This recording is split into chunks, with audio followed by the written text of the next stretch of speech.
Hello বন্ধুরা, AR net টিভির আরও একটি ভিডিওতে আপনাদের স্বাগতম।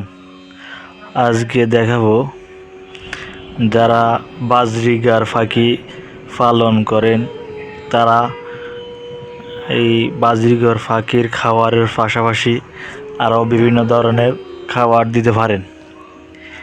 যেমন আমরা ভিডিওতে দেখেন বাজরিগার পাখি কলমি শাক খাচ্ছে। তারা কলমি শাক খুব পছন্দ করে।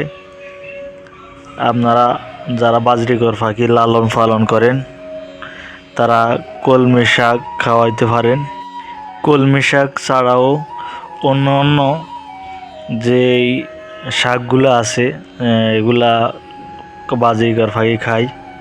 এবং দেখেন এছাড়াও হচ্ছে বাজরিগার পাখির যে বাজারে পাওয়া যায় এই খাবারগুলোর সাথে আপনারা সূর্যমুখীর বীজগুলো এটা দিবেন। এটা বাজরিগার পাখির শরীর গরম করে। এছাড়াও যে ভিটামিন জাতীয় খাবারগুলো আছে এ দিতে পারেন। তারপরে এই শীতকালে বাজরিগার পাখিকে জিঙ্ক খাওয়াইতে পারেন। এটাও